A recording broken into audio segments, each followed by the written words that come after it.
What's up, Sushi Squad? We back in for Trove, and today we're going to be talking about the Renewus 2022 event. That's right, we've got the first event in Trove 2022, and I mean, it's short but sweet, and at the least you end up getting this pretty awesome mag rider out of it. Which apparently has a unique song. I haven't been able to listen to it yet just because I've been a little bit too busy, and I regularly don't play Trove with my headphones on because the sounds irritate me.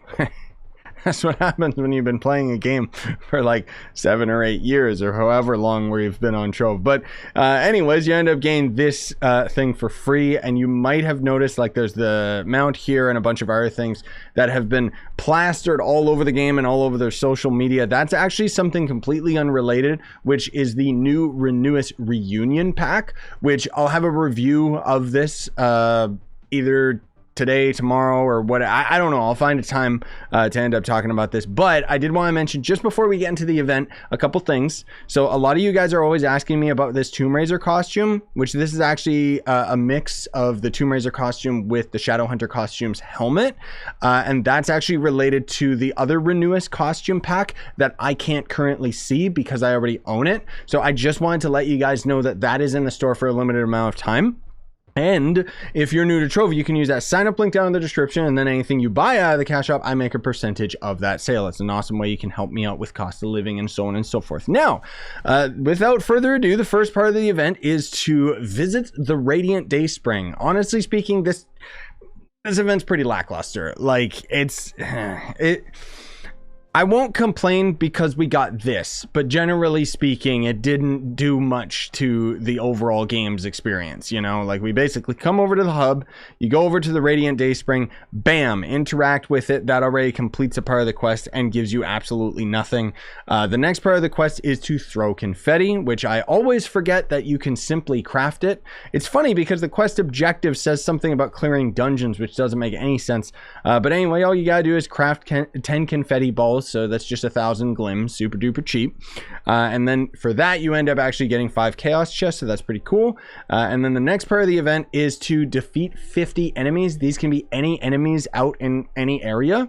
Although I would recommend the Geosurface, just because with the frequency of dungeons combined with the possibility of getting 5-star dungeons, these areas are probably going to end up being your best bet. Now, in the odd chance that you end up actually going through the Shadow Tower, I don't know why you would, but if you end up getting to Pinata God boss, that can actually be the fastest way to grind enemies towards the objective, because each of the minions that the Pinata boss summons will end up actually counting towards that goal. But frankly speaking, it's only if you've already gotten Pinata unlocked, and then you can just go to him, because otherwise it's just way easier to go to Uber Worlds. Anyways, once you complete that, you'll get 5 dragon coins, and then the next part is to take down 1-star dungeons, which 1-star dungeons, I mean, just again, continue your grind in the geode surface. It's not a big deal.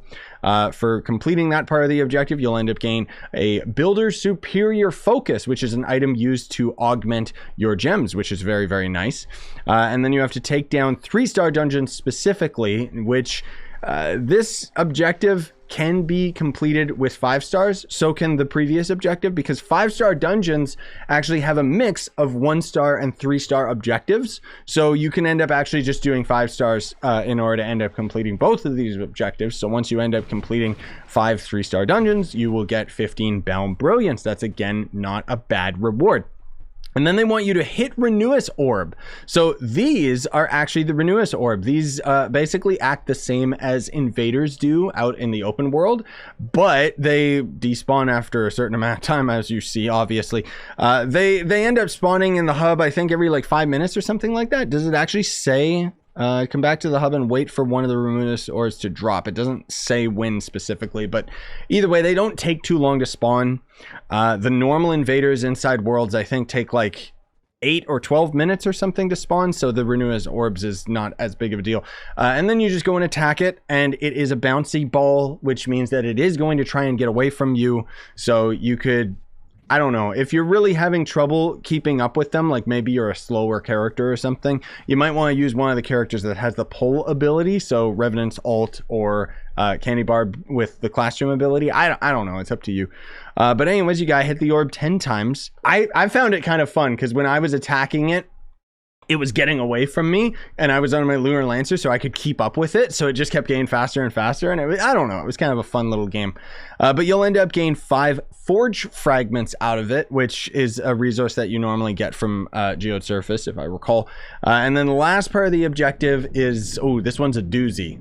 Are you ready for this? Complete 500 dungeons. No, I'm kidding. This isn't old Trove where you gotta kill thousands of enemies for an objective. This is literally jump around the hub 10 times to celebrate. Also, you saw in the background that the Renewus orbs ended up coming down again already. Boop, boop, boop, boop, boop. Okay, laggy game, whatever. Get out of here. Get out.